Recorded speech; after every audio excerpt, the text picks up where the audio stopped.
Darth Sidious, the Dark Lord of the Sith, held a unique perspective on power, loyalty, and the nature of the Sith's legacy.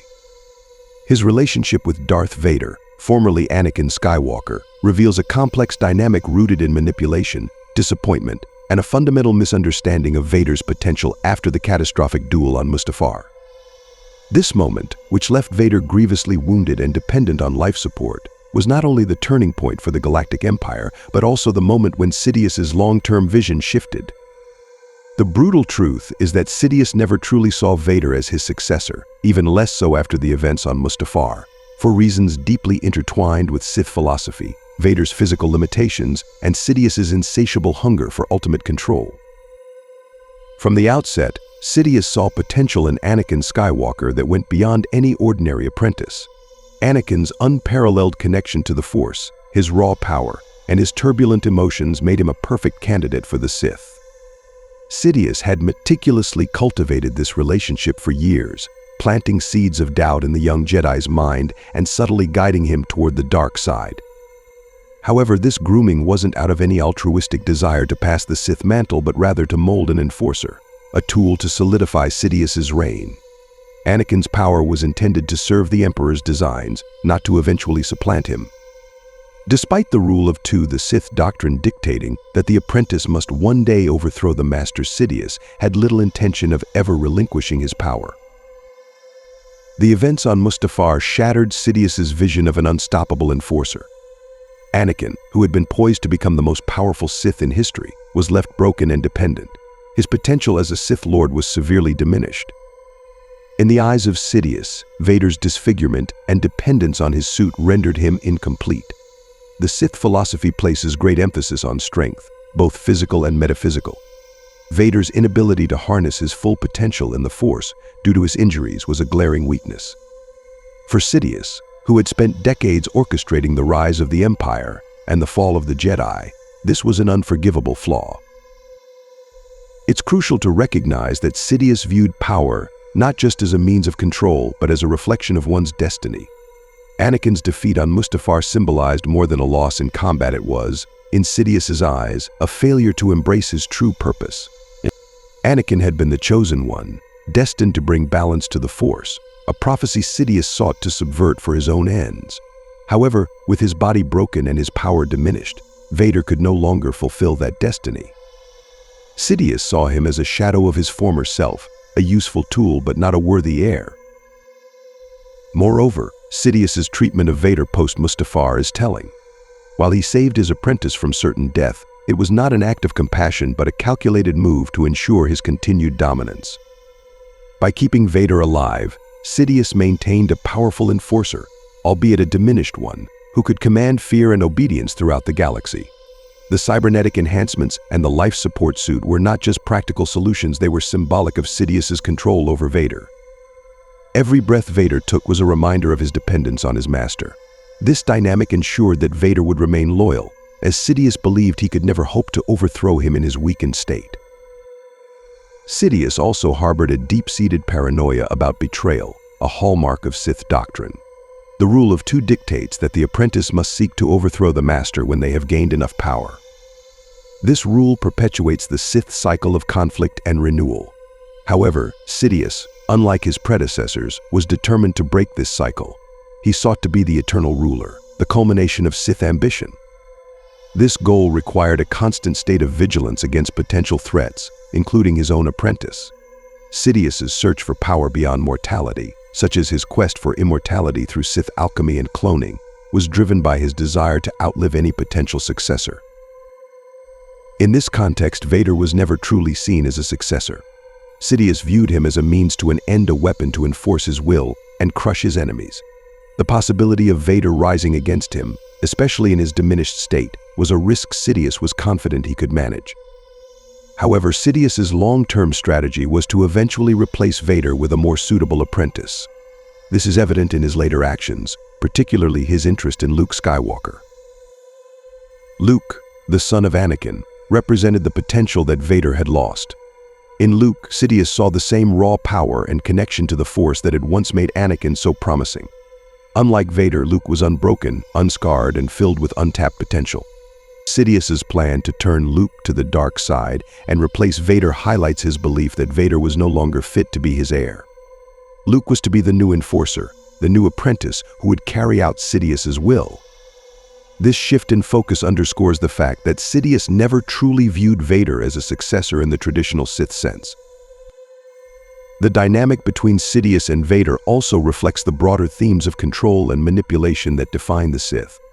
Sidious's rise to power was marked by his ability to manipulate others, to bend them to his will. Vader, despite his formidable presence and power, was ultimately another pawn in Sidious's grand scheme. The tragedy of Darth Vader is that he was never more than a tool in Sidious's eyes, a tragic figure whose potential was squandered by his own choices and the machinations of his master. Sidious's contempt for Vader's physical limitations was compounded by his growing ambition. The creation of the Empire was just the beginning. Sidious sought to reshape the galaxy, to bend the very fabric of the Force to his will. This ambition required more than a loyal enforcer. It required someone who could stand as an equal, or at least a near equal, in terms of power and vision. Vader, in his diminished state, could never fulfill this role. Sidious's vision of a successor was someone who could carry on his legacy in the truest sense, someone who could surpass him if necessary. Vader, bound by his limitations, was incapable of meeting these expectations. Furthermore, Sidious's plans extended beyond the living realm. His experiments with Sith alchemy and cloning, as well as his eventual contingency plans involving Exegol, reveal his desire to transcend the physical limitations of life. This obsession with immortality and ultimate control was incompatible with the idea of a traditional Sith successor. Sidious envisioned a future where he would rule indefinitely, with or without a corporeal form. In such a scenario, the role of an apprentice was reduced to that of a subordinate, a tool to be used and discarded as needed. Vader, with his diminished power and unyielding loyalty, fit this role perfectly. By the time of the original trilogy, it's clear that Sidious's trust in Vader was limited. While Vader proved to be a formidable enforcer, his repeated failures to capture or kill Luke Skywalker only reinforced Sidious's belief in his inadequacy. Sidious's condescension towards Vader is palpable, particularly during their interactions in The Empire Strikes Back and Return of the Jedi. His willingness to replace Vader with Luke at the earliest opportunity demonstrates his lack of faith in Vader's ability to carry on the Sith legacy. Sidious's attitude towards Darth Vader after Mustafar was rooted not only in disappointment but also in a calculated reassessment of his apprentice's utility. When he saved Vader from the brink of death, it was not out of loyalty or compassion, but because Vader remained a valuable asset in the immediate term. He could still be a symbol of fear and a tool for enforcing Sidious's rule. However, the long-term vision of the Sith, as dictated by their doctrine, was no longer one in which Vader played a central role as a successor. The Sith philosophy values power above all else, and power in the Sith tradition is tied to the physical as much as the metaphysical. Sidious had anticipated that Anakin, unrestrained and fully immersed in the dark side, would ascend to unprecedented heights of power. His potential as the Chosen One suggested that he could rival or even surpass Sidious, a prospect that, under the rule of two, would mark the natural progression of the Sith lineage. However, Vader's injuries created a permanent barrier to that potential. His body, broken and encased in life-sustaining armor, became a constant reminder of his failure. For Sidious, power diluted by weakness was anathema. The cybernetic enhancements that kept Vader alive were both a blessing and a curse. On one hand, they enabled him to survive and function as a Sith Lord. On the other, they limited his connection to the Force, diminishing his ability to channel the dark side to its fullest extent. Unlike his former self, Vader could no longer wield the Force with the same ferocity or precision. Sidious was acutely aware of this limitation. He recognized that while Vader could still inspire fear and carry out his commands, he would never achieve the kind of mastery that could challenge his own. This recognition influenced the way Sidious treated Vader. Their relationship was marked by a subtle but constant tension. Sidious never saw Vader as an equal. He saw him as a subordinate, a servant bound by both his physical condition and his loyalty. The dynamic was one of dominance and control. Sidious ensured that Vader was always reminded of his dependence, both on his suit and on his master. This dependence served to reinforce Sidious's authority, reducing the likelihood of betrayal. Yet, it also revealed Sidious's underlying contempt. For all his power, Vader was a flawed instrument, and Sidious did not hesitate to remind him of that fact. The search for a more suitable apprentice became a priority for Sidious. His interest in Luke Skywalker was a direct result of Vader's perceived inadequacy. In Luke, Sidious saw the potential for a successor who could fulfill the vision that Vader could not. Luke was untainted by injury, unburdened by the physical limitations that hampered Vader. His power in the Force was raw and untapped, making him an ideal candidate for Sith indoctrination. Sidious's plan to turn Luke to the dark side was not just an attempt to expand his influence, but a calculated move to replace Vader. The way Sidious pitted Vader against Luke is revealing. He orchestrated a confrontation between father and son, fully expecting that Vader would either defeat Luke or be defeated by him. Either outcome served his purposes. If Vader won, Luke's threat would be neutralized, and Sidious would continue to rule unchallenged. If Luke won and succumbed to the dark side, Sidious would gain a new apprentice, one unencumbered by Vader's limitations. This strategy underscores Sidious's pragmatic approach to the Sith hierarchy. He valued utility over loyalty, strength over sentiment. Vader, for his part, was acutely aware of Sidious's intentions. He knew that his master saw him as replaceable. This knowledge fueled Vader's own ambitions. Despite his physical limitations, he harbored a lingering desire to overthrow Sidious and claim the mantle of Dark Lord for himself. His proposition to Luke during their duel on Cloud City, where he suggested that they join forces to overthrow the Emperor, was not merely a ploy but a reflection of his own aspirations. However, Vader's diminished state and Sidious's unrelenting control made such a rebellion unlikely to succeed. Sidious's ultimate goal was to transcend the limitations of mortality and establish a Sith dominion that would endure forever. This ambition was incompatible with the traditional interpretation of the Rule of Two. While the rule dictated that the apprentice must eventually surpass and replace the master, Sidious sought to break this cycle. His experiments with Sith alchemy, dark side rituals, and later the cloning facilities on Exegol were all aimed at achieving immortality. In this vision, the role of a successor became obsolete. Sidious envisioned himself as the eternal ruler, the ultimate embodiment of Sith power. The events on Mustafar marked a turning point not just for Vader but for the Sith Order as a whole. With Vader's transformation into a cyborg enforcer, the traditional Sith dynamic shifted. Sidious's focus moved away from grooming a successor and towards consolidating his own power indefinitely. Vader became a tool of the Empire, a weapon to be wielded rather than a partner in Sith ambition. This shift is evident in Sidious's growing disdain for the traditional Sith hierarchy. He saw himself as the culmination of Sith history, a ruler whose power need not be relinquished. The relationship between Sidious and Vader was thus defined by mutual dependency, but also by mutual distrust. Sidious depended on Vader to maintain his grip on the galaxy, while Vader depended on Sidious for his very survival. Yet neither trusted the other completely. Sidious saw Vader as a failure, a compromised version of the ideal apprentice he had once envisioned. Vader saw Sidious as a manipulator, a master who would discard him the moment a better option presented itself. This tension formed the core of their dynamic and ultimately set the stage for their downfall. By the time of Return of the Jedi, Sidious's disdain for Vader had reached its peak. His interactions with Vader were marked by condescension and impatience. He no longer saw Vader as a potential successor, but as a liability. His fixation on Luke as a replacement underscored his belief that Vader's time had passed. Sidious's hubris, however, blinded him to the growing conflict within Vader. The seeds of doubt that Luke had planted in his father began to take root, culminating in Vader's ultimate act of defiance. Vader's decision to turn against Sidious in the final moments of Return of the Jedi was not just an act of redemption but a rejection of the dynamic that had defined their relationship. For decades, Sidious had controlled Vader through fear and manipulation. In the end, it was Vader's love for his son that broke this control. This act of rebellion not only redeemed Anakin Skywalker, but also shattered Sidious's vision of an eternal Sith dominion.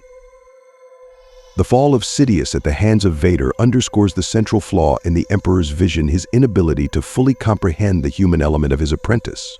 Sidious's mastery of manipulation allowed him to twist and control individuals with remarkable precision, But this reliance on control blinded him to the deeper emotional conflicts within Vader. He saw Vader's loyalty as rooted solely in fear and dependence, believing that the Sith doctrine of domination was absolute. What Sidious failed to grasp was that Vader's connection to Luke, a connection forged through blood, and the lingering traces of Anakin Skywalker's humanity would ultimately prove more powerful than the dark side's chains. The dynamic between Sidious and Vader leading up to Return of the Jedi reveals a deteriorating relationship marked by diminishing returns. While Vader remained an effective enforcer, his repeated failures to fully capture or turn Luke signaled to Sidious that his apprentice's usefulness was waning. The Emperor's plan to lure Luke to the dark side was a multifaceted scheme, designed not only to strengthen the Sith, but to evaluate Luke's potential as a direct replacement for Vader. Sidious's invitation to Luke aboard the second Death Star was a calculated move, one that exploited both Vader's weakness and Luke's internal struggle. Sidious's treatment of Vader during this period underscores his condescending view of his apprentice.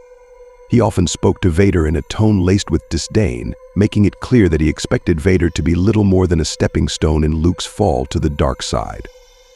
When Luke resisted the Emperor's initial manipulations, Sidious turned to Vader, ordering him to engage his son in combat.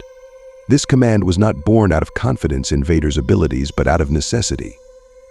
Sidious knew that the emotional bond between Vader and Luke could be exploited, pushing Luke to the dark side through anger, fear, and desperation. Yet Sidious's hubris, the same overconfidence that had allowed him to orchestrate the downfall of the Jedi, blinded him to the growing conflict within Vader.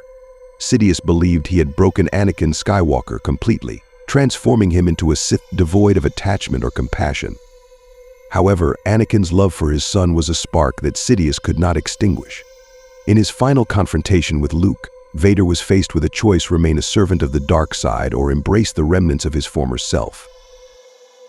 The Emperor's fatal mistake was his underestimation of this emotional core. As he unleashed his fury upon Luke with Force lightning, Sidious reveled in his perceived victory. He had succeeded in pushing Luke to the brink, testing his resolve and dominance. Yet, in his moment of triumph, Sidious failed to notice the shift in Vader's demeanor. The physical and emotional torment inflicted upon Luke stirred something deep within Vader, a paternal instinct that Sidious had long believed to be extinguished. The climactic moment of Vader's redemption was a culmination of years of inner turmoil. Despite his mechanical form and diminished connection to the Force, Vader summoned the strength to act. He turned on Sidious, casting him into the reactor shaft of the Death Star, an act that not only redeemed Anakin Skywalker, but fulfilled the Chosen One prophecy. This moment was the ultimate betrayal of the Sith doctrine. Vader, the apprentice, had not sought to overthrow his master for power, but out of love and a desire to save his son. This act of selflessness was antithetical to everything the Sith represented, marking the end of Sidious's grand vision. Sidious's inability to foresee this betrayal was rooted in his fundamental misunderstanding of the Force. While he was a master of the dark side, wielding it with unparalleled skill, his perspective was inherently limited. Sidious viewed the Force as a tool to be bent to his will, ignoring its larger symbiotic nature. The prophecy of the Chosen One, which foretold the balance of the Force, was something Sidious had dismissed or sought to manipulate. He believed that by eliminating the Jedi and consolidating Sith power, he could impose his own version of balance. However, the true balance of the Force required the destruction of the Sith, a fate Sidious could never accept or comprehend. The irony of Sidious's downfall lies in his obsessive quest for immortality. He had spent decades pursuing dark side rituals, seeking to conquer death itself. His experiments on Exegol, involving cloning and essence transfer, were designed to ensure his eternal reign. Yet, despite all his power and knowledge, Sidious was undone by the very apprentice he had shaped and manipulated. The Sith's reliance on betrayal as a means of succession ultimately became their undoing. Sidious's death marked the end of the rule of two, at least temporarily, and the fulfillment of the Chosen One's destiny. Vader's redemption and Sidious's demise also highlight a deeper narrative about the nature of power and legacy. Sidious, for all his cunning and foresight, was unable to create a lasting empire. His reliance on fear and domination ensured that his rule would crumble the moment he lost control. In contrast, The actions of Anakin Skywalker, guided by love and sacrifice, had a far more profound and lasting impact on the galaxy. By saving Luke and destroying Sidious, Anakin set the stage for the eventual restoration of the Jedi and the Republic. Even after his death, Sidious's influence lingered. His contingency plans, including Operation Cinder and the hidden fleets on Exegol, demonstrated his desire to continue shaping the galaxy from beyond the grave. However, these efforts were ultimately futile. Without Sidious's direct control, the Empire fractured, and his vision of eternal Sith dominance faded into obscurity. The rise of the First Order and the eventual return of Sidious in a cloned body were desperate attempts to reclaim lost power, but they lacked the cohesion and inevitability that had characterized his initial rise. In retrospect, Sidious's failure to see Vader as a true successor was a reflection of his own insecurities and limitations. While he sought to control and dominate, he never fully understood the transformative power of redemption and sacrifice. His vision of the Sith was one of eternal dominance, an unbroken chain of darkness. Yet, the very structure he built was inherently flawed, relying on a doctrine that encouraged betrayal and mistrust. In the end, it was not Vader's weakness but Sidious's own hubris that sealed his fate.